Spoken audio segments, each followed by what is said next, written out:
নমস্কার বন্ধুরা, আমার ইউটিউব চ্যানেলে সবাইকে স্বাগতম। আমি পিনাকি চক্রবর্তী, বয়স 65, দীর্ঘদিন ধরে ক্রনিক কিডনি রোগে ভুগছি আর আমার অভিজ্ঞতা আপনাদের সামনে তুলে ধরছি।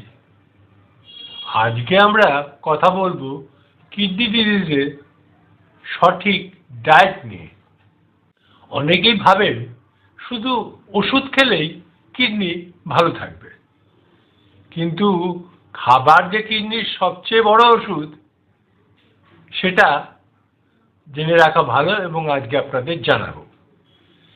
কিডনি রোগী কি কি খেতে পারেন, কি এড়িয়ে চলা উচিত, আর কেমন খাবার কিডনিকে দীর্ঘদিন ভালো রাখে। তাহলে চলুন শুরু করি। প্রথমেই জেনে নিই কিডনি রোগে ডায়েট এত গুরুত্বপূর্ণ কেন। কিডনি আমাদের শরীরের ফিল্টার। যখন কিডনি দুর্বল হয়ে যায় তখন শরীরে অতিরিক্ত সোডিয়াম, পটাশিয়াম, ইউরিয়া, ফসফরাস এবং বিভিন্ন টক্সিন ঠিকমতো বের হয় না। এই সময় যদি আমরা ভুল খাবার খাই, শরীরে জল জমে যায়, ব্লাড প্রেশার বেড়ে যায়, ইউরিয়া ও ক্রিয়েটিনিন আরও বাড়ে, পটাশিয়াম বেড়ে যায়, ফসফরাস বেড়ে যায় এবং আরও কারণ। তাই কিডনি রোগে সঠিক খাবার নির্বাচন করা মানে কিডনিকে দীর্ঘদিন বাঁচিয়ে রাখা। এবারে আমরা জানি কিডনি রোগীর জন্য কি খাওয়া উচিত। প্রথমেই হচ্ছে প্রোটিন নিয়ন্ত্রণ করুন। প্রোটিন আমাদের শরীরের জন্য জরুরি, কিন্তু অতিরিক্ত প্রোটিন কিডনির উপর চাপ সৃষ্টি করে।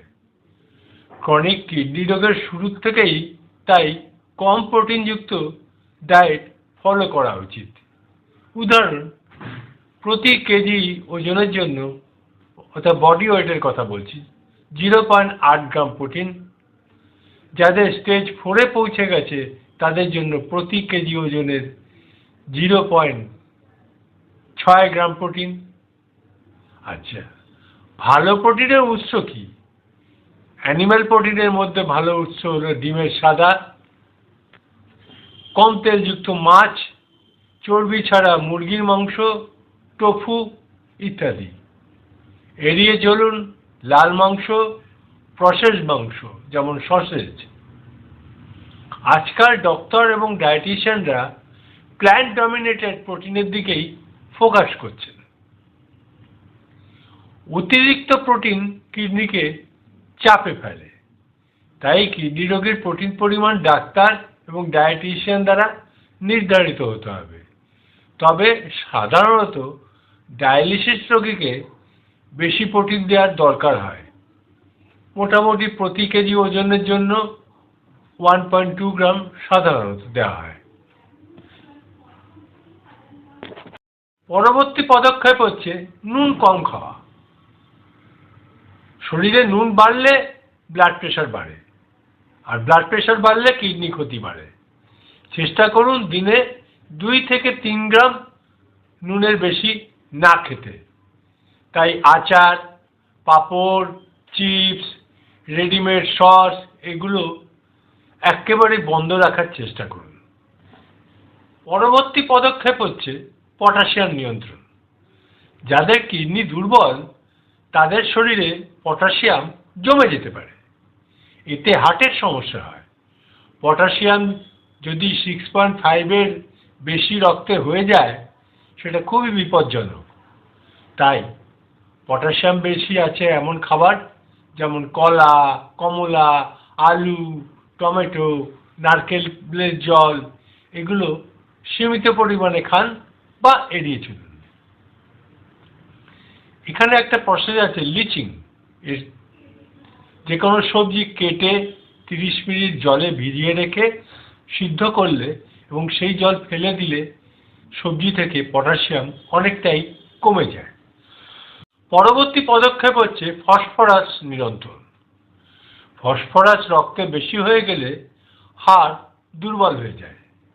তাই কম ফসফরাসযুক্ত খাবার খাওয়া ভালো, যেমন বাদাম, বিভিন্ন বীজ, ফলের বীজ বা বিচি, চিজ, ফাস্টফুড, কোলা ড্রিঙ্কস, এগুলো একদমই এড়িয়ে চলুন। পরবর্তী পদক্ষেপ হচ্ছে কতটা জল খাবেন। যদি শরীরের ফোলা না থাকে তাহলে ডাক্তার যেমন বলেন তেমন পরিমাণ জল খান। অতিরিক্ত জলও কিডনির জন্য ক্ষতিকর হতে পারে।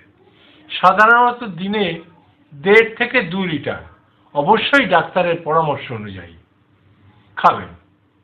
এবারে সহজভাবে বলি কি খাবেন না।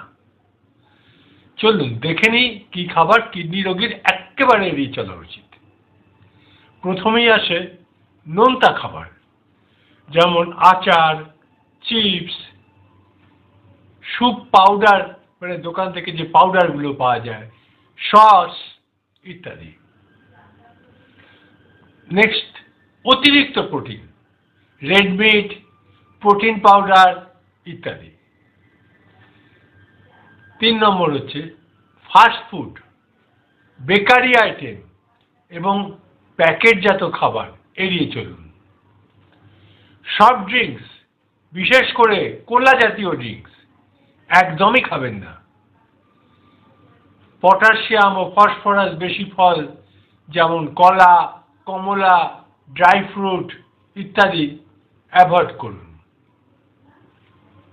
হার্বাল সাপ্লিমেন্ট অনেকগুলো কিডনির ক্ষতি করে। পরিশেষে বলি কিভাবে ব্যালেন্স কিডনি ডায়েট রাখবেন। প্রতিদিন 3 থেকে 4 বেলা হালকা খাবার খান, বড় মিল এড়িয়ে চলুন। একবেলা ডাল নিলে পরের বেলা দিন সবজি বা ভাত বেশি। টেবিলে নুন রাখবেন না, আগে থেকেই রান্নায় কম দিন নুন। ডায়েট চার্ট অবশ্যই নেফ্রোলজিস্ট ও ডায়েটিশিয়ানের পরামর্শে তৈরি করুন। ফ্রেশ বাসায় তৈরি খাবারই সবচেয়ে নিরাপদ। আর শেষে বলি, কিডনি রোগ মানেই জীবন শেষ নয়। সঠিক ডায়েট, ওষুধ, বিপি ও ডায়াবেটিস নিয়ন্ত্রণে রাখলে কিডনি অনেক বছর ভালো থাকে। যারা এই ভিডিও দেখছেন, প্লিজ এই তথ্য বন্ধু ও পরিবারে ছড়িয়ে দিন। আপনার ছোট্ট সচেতনতা কারো কিডনি রক্ষা করতে পারে। নমস্কার। এতক্ষণ আমি আমার দীর্ঘদিনের ক্রনিক কিডনি ডিজিজের অভিজ্ঞতা, আমার ডাক্তারদের মতামত এবং ডায়েটিশিয়ানের কাছ থেকে যা জেনেছি আপনাদের বললাম। এর পরের ভিডিওতে বলবো ক্রনিক কিডনি ডিজিজ কী, এটা একটু ঝালিয়ে নেওয়ার দরকার আমাদের সবারই। ধন্যবাদ।